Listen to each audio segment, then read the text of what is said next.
Апта ичиндеги олуттуу окуяларды кененирээк чагылдырып эфирде Жума Баян аналитикалык программасы. Аны мен Шайыр Салиев алып барам.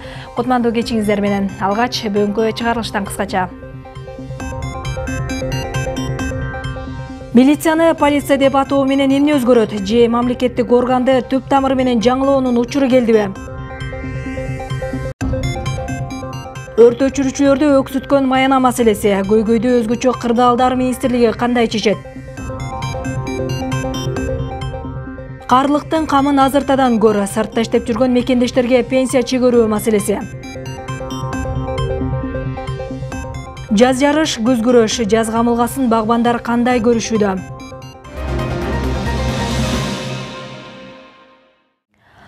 Милицияны полиция деп атоо менен эмне өзгөрөт? Же Совет доорунан бери келе жаткан мамлекеттик органдын аттында, затында түп тамыры менен жаңылоонун учуру келдиби? Аталган мекеменин жүргүзүп келе жаткан ишине көңүл жылыбагандан улам министрликте реформалоо зарылдыгы эчен айтылып, бул жөнүндө мындан 2 жыл мурун экс-президент Алмазбек Атамбаевдин дагы жарлыгы чыккан. Ал кезде жасала турган иштерди аныктоо үчүн атайы түзүлгөн топ билек түрүнө шымаланып, реформа жасадык деп ички иштер министрлигинин ичинен өзүнчө 5 кызмат түзүүгө гана араң жетишпесе, калганы аягына чыкпай орто жолдо калганы жашыруун эмес.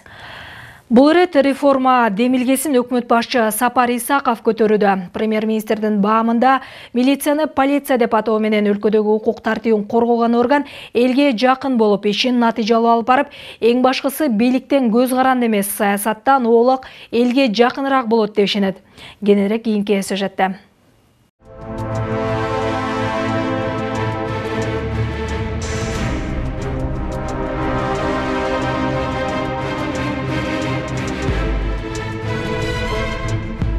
Укук коргоо органы коомчулуктун бир бөлүгү. Алар адатта ишке болгон мамилеси менен ыкмаларын өзгөртүүсү зарыл. Тактап айтканда, калкты көзөмөлдөөгө эмес, өнөктөштүк мамилени өнүктүрүүгө басым жасалышы зарыл. Кылмыштарды ачыктоо жана коомдук тартипти сактоого күчүрөп, профилактикалык иштерди жүргүзүү негизги багыт болуш керек. Мындай ойлорун премьер-министр Сапар Исаков коопсуздук жана кылмыштардын алдын алуу боюнча жыйында сүйлөп жатып билдирген. Ошондой эле ал милицияны элге жакындатуу үчүн атын өзгөртүү маселесин караштыруу боюнча тийиштүү тармакка тапшырма бергенин айткан. Анткени милиция менен полициянын айырмасы бар экен. Милиция это милитаристская. Милиция бул жазалоочу чараларга багытталган милитаристтик авторитардык орган. Ал эми азыркы милиция процесс менен статистикага багытталып, коомчулуктун ишмердүүлүгүнө минималдуу таасир этет. Ал эми полиция жарандык коом жана жарандар менен кызматташууну көздөйт. Өнүккөн өлкөлөр небак эле милициядан полицияга өтүп натыйжалуу иштеп жаткандыгын эл өкүлдөрү билдирүүдө. Бизде да бул долбоор мурун эле башталып, тилекке каршы ишке ашпай туруптур.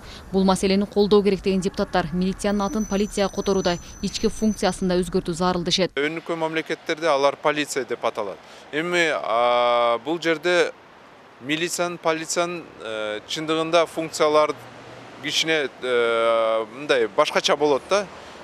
Мисалы милиция алар кичине мындай күч менен күчтү көп колдонушат да. Полиция боюнча көп профилактикага көп мындай көңүлдү бурушат да. Бул негизи туура эле. Демилгени менен колдойм, бирок жөн эле аны аталышын алмаштырбай, мен айткандай функцияны даже өзгөртүш керек. Эгер жумуш аткарууда чындап эле колу кыска болуп жатса, тартип сакчылары милиция эмес, полиция деп атоого кеткен чыгымын эске албаганда анчалык деле түйшүк жок. Реформа жасоо үчүн майда барат нерселерди көз жазымда калтырууга деле болот. Бирок ири министрликтин атын өзгөртүп жаткан соң реформа сөзсүз байкалуусу кажет. Болбосо зарылчылыгы жок. Милицияны полицияга атын өзгөрткөн менен эчтеке чыкпайт.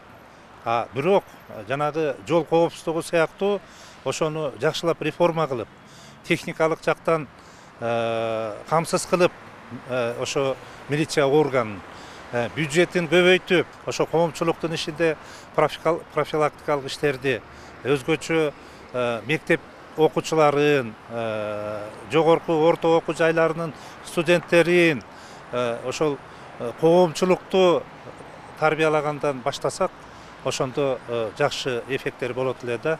Тармактардын атын өзгөртүп, бириктирип же кайра башка бөлүктөргө бөлүп коюу жагынан алдыга озуп чыгарыбыз шексиз. Бирок Союздан мурас калган милицияны полиция деп которууну көз карандысыз талдоочулар эл аралык валюта фонду менен Дүйнөлүк банктын шартын аткаруу деп түшүнөт. Анткени алар каражат берүүдө дал ушундай талаптарды коет. Всемирный банк менен Международный валютный фонд деген бизди каржылаган бюджеттин карызын, жанагы дефицитти жапкан акчаларды карызга берердин алдында ушундай реформаларды жүргүзөсүңөр деп туруп бизге өздөрүнүн шартын коет. Ошол шарттардын бири биз деген десоветизацияны толугу менен аягына чейин чыгарышыбыз керек. Ошол десоветизациянын бир бөлүгү милиция дегенди полицияга өткөрүү. Буга чейин тажрыйба көрсөткөндөй ички иштер тармагындагы майы кызматын жол кайгуул, патрулдук милиция кайра эле жол коопсуздук кыймылы кылып, нече ирет өзгөрткөнүбүз маалым. Бирок ошолордон майнап чыктыбы? Бул көрүнүш деле ошол сыяктуу туюлгандыктан азырынча муктаждык жок дешет талдоочулар. Мында эч кандай муктаждык жок. Бирок биздиги жанагы дефицитти каржылап аткан чет өлкөлүк донорлордун эң негизги бизге койгон шарты ушул. Милицияны полиция кылсаңар акча беребиз. Полиция кылбасаңар дефицитиңерди жапканга акча бербейбиз. Белгилей кетсек, өкмөт жол кыймылынын коопсуздугун көзөмөлдөгөн тармакка реформа жүргүзүп, атын өзгөрткөнгө эч канча убакыт боло элек. Бул боюнча биздин телеканал аркылуу жарандык активисттер талкууга катышып, сын пикирлерин айтышкан. Айтымдарында реформанын төмөнкү жактан баштабай, жогорудан төмөн көздөй жасоо гана жыйынтык берет. Это все нас просто будет. Мамлекеттик автоинспекция кызматы, жол кайгуул, патрулдук милиция, жол кыймылынын коопсуздугун көзөмөлдөө кызматы болуп өзгөрдү. Бул тармакты өзгөртүүдө 1-2 тамга эле алмашып, өзгөрбөсө ички структура такыр өзгөргөн жок. Реформа жасайбыз деп 1-2 инспектор кызматтан алынып же башка жакка которулат. Муну реформа деп айтууга болбойт. Ал эми 4 реформаны башынан өткөрүп, көптү көргөндөр эч жакка кыймылдаган жок. Анан кайдан өзгөрүү болсун? Эгер чындап реформа жасай турган болсо, жогору тараптан баштап бөлүмдү, башкармалыкты жетектегендерден тарта кызматтан алуу, алмаштыруу керек. Ошондо жыйынтык болот. Социалдык тармакта да бул маселе кызуу талкууга алынып, интернет колдонуучулардын пикири ар кандай экенин туюуга болот. Арасында реформа керек дегендер да, зарылчылыгы жок, анткени аты өзгөрсө да зат өзгөрбөйт деген пикирди кармангандар да жок эмес. Ошондой эле мекеменин атын өзгөртөм деп, коррупция башчылат деп шек санаган ойлорун калтыргандар да болууда. Айлыгын көбөйтүп койсо жакшы болот эле. Көбөйтүш керек, реформалоо керек милицияны. Полиция болсо эле өзгөрөбү? Фундаментти түптөлүп турса милиция деп, жемкорлор дагы бир акча жеп калалы деп жанталашып атасыңар го. 2-15, баары бир 30, бизде жыйынтык чыкпайт. Аты өзгөргөндөн кийин заты да өзгөрсө жакшы болмок. Реформа кылабыз деген жакшы, бирок жыйынтык чыгара албаса жаман. Ушуга да миллион акча кетти деп пайдаланып калгыла. Андан көрө жөн эле ордуна койгула. Ушул сыяктуу эле милицияны полиция деп атоодо да бүтүндөй тармакты өзгөртүп, атына кошо затын да алмаштыруу болгондо гана жыйынтыктар байкалат. Антпесе туруксуз реформа олчогон чыгымды гана алып келет дешет эксперттер. Шекер Сатыбалдиева, Бекназар Шерманбетов, Жума Баян. Реформа демилгеси балким өзгөчө кырдаалдар министрлигине да керектир. Анткени коомчулукта бул министрликтин дагы ишине ичи чыкпагандар арбан. Өрт өчүрүү кызматы аталган мекеменин курамына киргени, андагы кызматкерлер маянабыз дээрлик 20%га кыскарды деп нааразы. Көйгөйлөрү көкөйгө жеткенби, айтор 5 март күнү 100гө чукул өрт өчүрүүчүлөр маселени чечип берүүсүн талап кылып чыгышты. Ансыз да аз маян алып иштеп жүргөндө аны да ыра көрбөй кымырып калуу адаты акылга сыйбаарын айтышат. Жалгыз эле маяна маселеси болсо мейли, үстүбүздөгү кийип жүргөн кийимибиз дагы эскерди дешип, техникалардын абалын болсо айтпасак деле көрүнүп турбайбы деп муңайышат. Өрт өчүрүүчүлөрдү өксүткөн көйгөй тууралуу Жазгүл Мадинова айтып берет.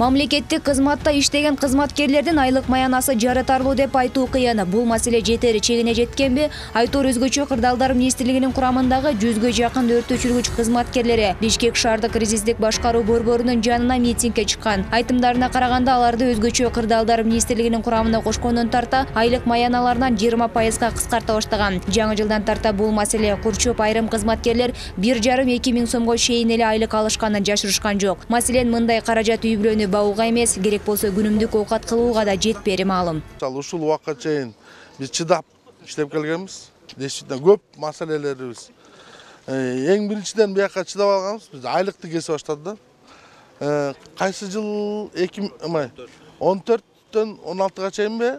3 жыл, 3 жыл бизге вредность деп төлөнөт да бизге негизи. Анан прокуратура изилдеп келип, ал вредностьтен бизге төлөнбөйт экен деп ошол 3 жылдын акчасын кайта азыр биздин айлыктан кармап калып атышат да. Могу февралдан баштап кармап баштады 20%.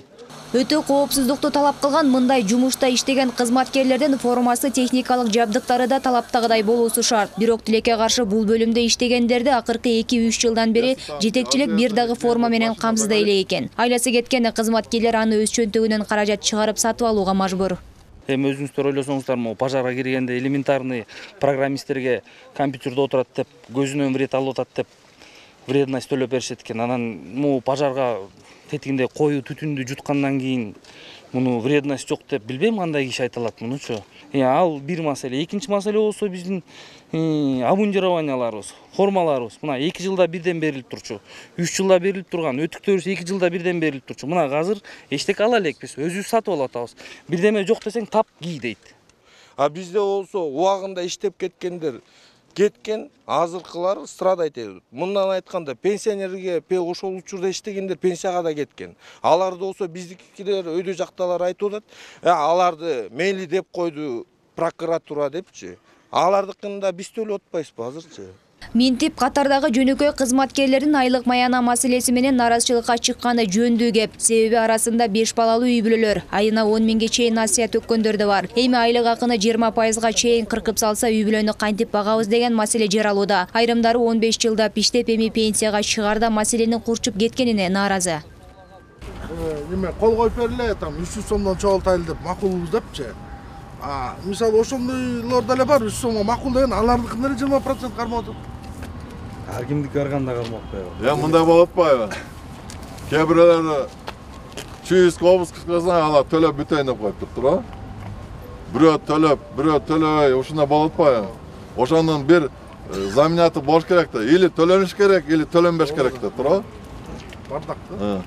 Катардагы жөнөкөй кызматкерлердин көйгөйү менен биздин чыгармачыл топ тиешелүү башкармалыкка кайрылдык. Бул маселе дароо өзгөчө кырдаалдар министрлигине чейин жетип, тез арада ыкчам чогулуш өткөрүлдү. Ага аталган тиешелүү мекеменин өкүлдөрү, жетекчилер, эсеп бөлүмү жана наразычылыкка чыккан кызматкерлер катышты.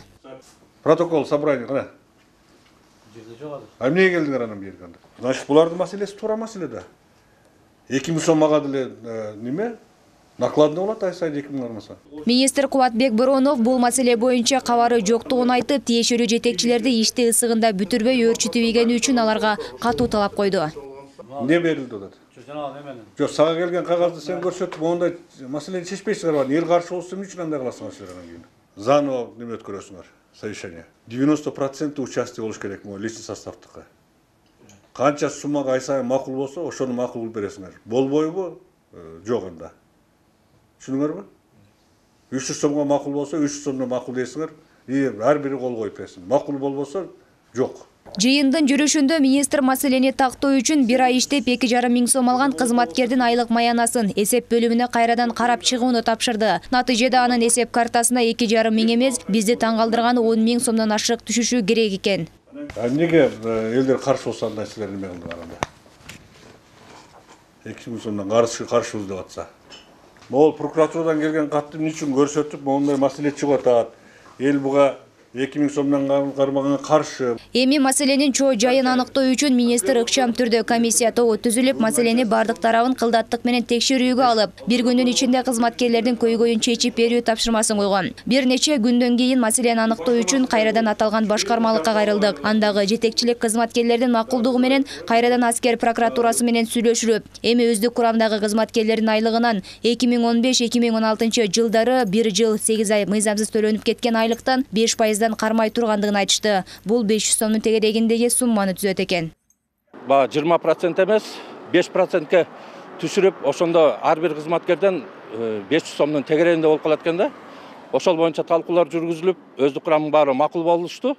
Эми мыйзам чегинде карыз болуп калгандан кийин мамлекеттик бюджетке зыян келтирилгендигин баары түшүнүштү.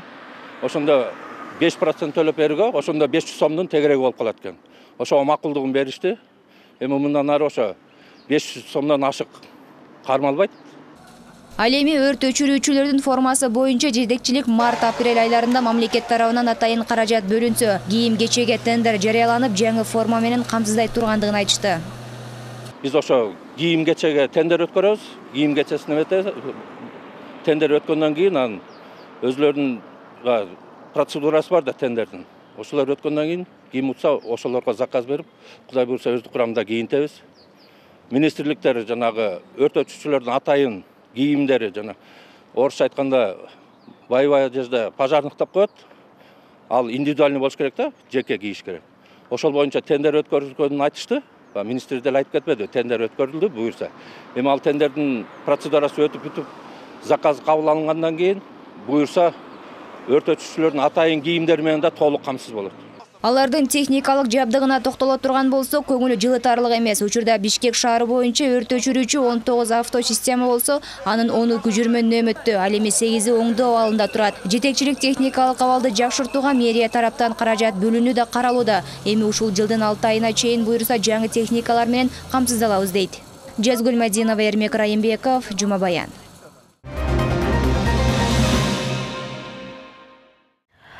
Азыркы мигранттар кийин кантип пенсия алышат? Бул суроо учурда алыста жүргөн ар бир мекендешибиздин жүрөгүнө өткөн маселе. Карыганда мамлекеттин камкордугунан куру калбаш үчүн адистер сыртта жүргөн эмгек мигранттарын карлыктын камын эмитеден көрүп баштоо кеңешин беришет. Мисалы, жарандар жумуш берген жери менен муну акылдашып, маянасынын аз бөлүгүн атайы төлөмдөргө убагында төгүп туруу зарылдыгын айтышат. Ал эми Кыргызстан Евразиялык экономикалык биримдикке киргени пенсия жаатында маселе жаралбайт. Бул үчүн альянска мүчө өлкөлөр арасында атайы макулдашуу ишке ашат деп айтылган эле. Бирок документке кандайдыр бир себептер менен 2 жылдан бери кол коюлбай келет. Мекендештерге пенсия чегирүү маселеси тууралуу кийинки материалда. Дээрлик 10 жылдан ашуун убакыттан бери бөтөн жерден мигрант болуп иштеп жүргөн Айнагүл айымдын өз мекенине келгенине 2-3 айдын гана жүзү болду. Балдарынын кашында 80ге чукулдап калган кайненесин карап ысык чайын берип отурат. Бирок Айнагүл айымды түйшөлткөн олуттуу маселе бар. Кезинде акчасы жакшы деп бөтөн элде иштегени менен пенсияга чыгуунун камын көрбөптүр. Тагыраагы камсыздандыруу төгүмдөрүн төлөгөн эмес. Анан калса бул боюнча тийиштүү деңгээлде да маалыматы жок болгонун айтат. Ош педагогикалык университетин бүткөмүн. Андан бери 7 жыл иштедим. Анан мына ушу баягы эмне заманыбызга караша жетишип жетишпегендикти болгондуктан неме болдум. Россияга иштедим. Мына Россияга иштегениме деле 11-12 жыл болду. Эми азыр мына уже пенсия курагына келип калдым. Кандай кылышты билбейсиң. Мурункулар эсептеле 7 жыл иштедим. 7 жылдан бери башка жумуштар менен мына частный жумуштарга иштеп атам. Ал жактан же бир баягыдай бир нерсени төлөп тур десе соцфонду, же бир немени төлөп турса төлөмөк экем, ал жакты деле төлөдүм. Азыр эми ойлондуруп аткан маселе ушул атат. Азыркы мигрант болуп сыртта иштеп жүргөн мекендештердин баары тең болбосо дагы теңинен көбү убагы келгенде өз мекендерине кайтып келери бышык. Жаш кездеги мээнеттин дөөлөтүн көрүү үчүн пенсия камын ойлой жүргөндөрү дуруз дешет адистер. Мекендештер көп барган ошол эле Россия мамлекети. Мындан 6 жыл мурун камсыздандыруу боюнча мыйзамдарга түзөтүүлөрдү киргизген. Ага ылайык Кыргызстандан барган мигранттар үчүн иш берүүчүлөр милдеттүү түрдө камсыздандыруу төгүмдөрүн төлөөсү каралган. Тилекке каршы бул маселеге көпчүлүк эле жаштар олуттуу карай берберин айтышат адистер. Обеспечениянын альтернатива болгон үчүн добровольный обеспечение деген ошондой эмеси тармак бар. Ошого ээ болуш үчүн биздин мигрантыбыз ошол эле Россия болобу, Казакстан болобу же дальний зарубежьядан бир пенсионный фондторго же банктарга барып, ошол жерде отдельный бир счет ачылгандан кийин ошол счетторго төлөмдөрдү төлөш керек. Бирок бул айтып кетиш керек болуп атат. Бул төлөмдөр бул добровольный төлөмдөр. Мигрант өзүн каалоосу менен ар бир айында ошол төлөмдөрдү төлөш керек. Кыргызстан Евразиялык экономикалык биримдикке киргени альянска мүчө мамлекеттер пенсия жаатында бирдиктүү иш алып барууга белсенип, бул боюнча атайын макулдашуу иштеп чыгышмак. Ага ылайык жаран кайсы өлкөдө канча жыл иштесе да ошол аралыкка чегерилчү пенсияны иштеген мамлекеттен алаары каралган. Бирок кандайдыр бир себептер менен ал документке 2 жылдан бери кол коюла элек. Азырынча кол коюлуп күчүнө кире элек. Азыр ошонун үстүндө иштеп атабыз. Бул баягы 5 мамлекеттин ортосундагы пенсиялык мыйзамдар ар түркүн болгондуктан ушуну жалпылап бир негизге алып келүү үчүн бардыгына бирдей шарт түзүп бериш үчүн ушул келишим ишке киришти. Колдашуудан бул жерде Россия Федерациясы тарабынан коюлган жеке пенсиялык коэффициент деген түшүнүк бар, 2015-жылы кирген. Ошол боюнча бир аз талаш тартыш маселелер болуп аткан. Азыркы күндө ал маселе дагы жаңы эсептери менен орточо айлык акы тууралуу маалыматтардын негизинде кайрадан Россия тарабынан сунушталып атат. Ушул маселе чечилсе эле жакынкы арада кол коюлуш. Макулдашуу ишке ашып калса, келечекте жарандар бажы биримдигине кирген кайсы өлкөдө болбосун пенсиясыз калбаары бышык. Бирок мына ошол өлкөлөрдөгү пенсия көлөмдөрүнө көз чаптыра турган болсок, эң төмөнкү көрсөткүч Кыргызстанда экенин көрүүгө болот. Россия $253, Белоруссия $160, Казакстан $154, Армения $85, Кыргызстан $80.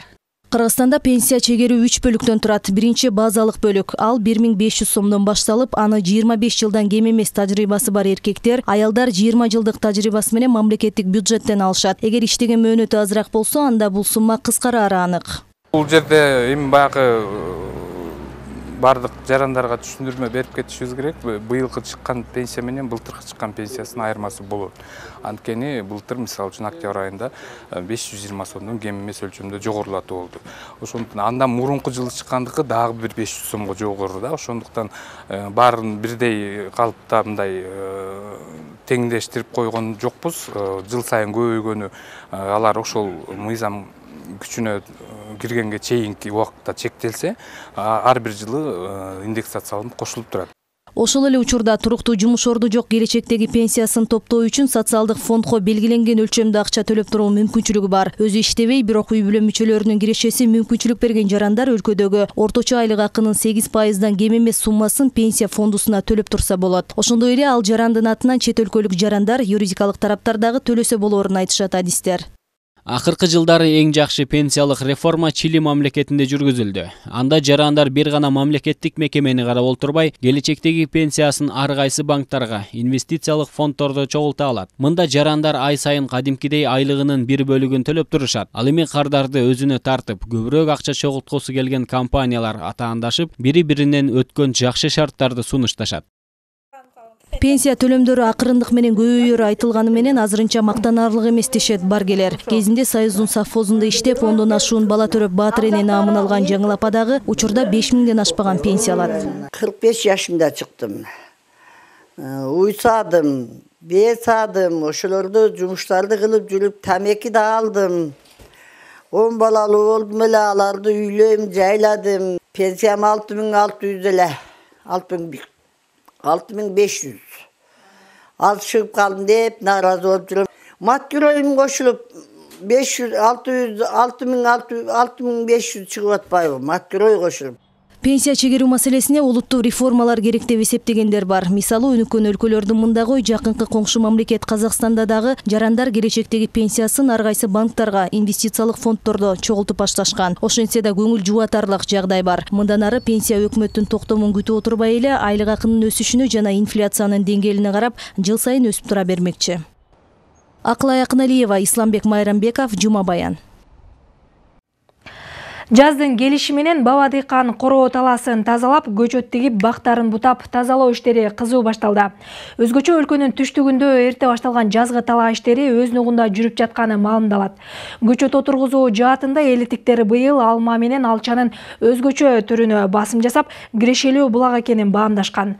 Бактыга жараша көчөттөрдүн баасы дагы өтө кымбат эмес. Ар бир багбандын капчыгына туура келет.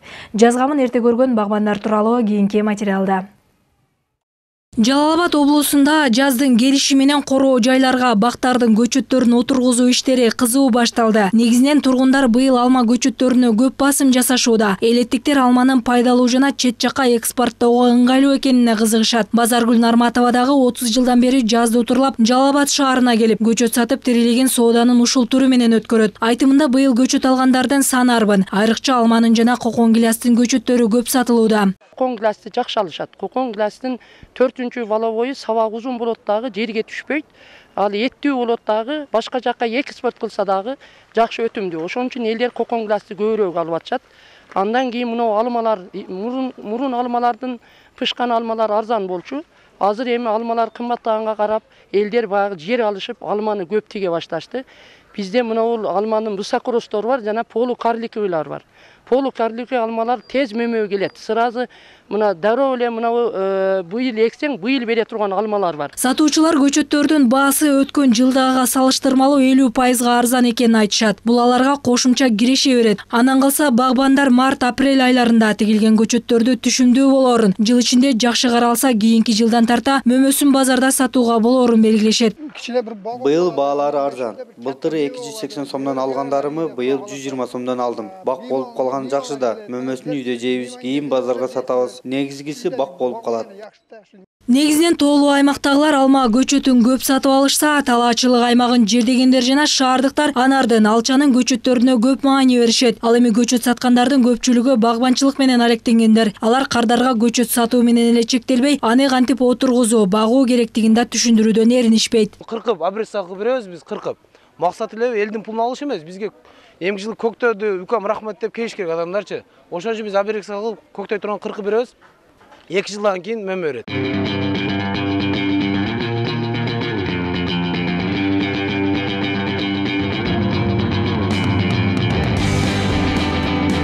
Узарып кетип аткан бутактарда мына бүчүрдүн өйдө жанынан алыш керек.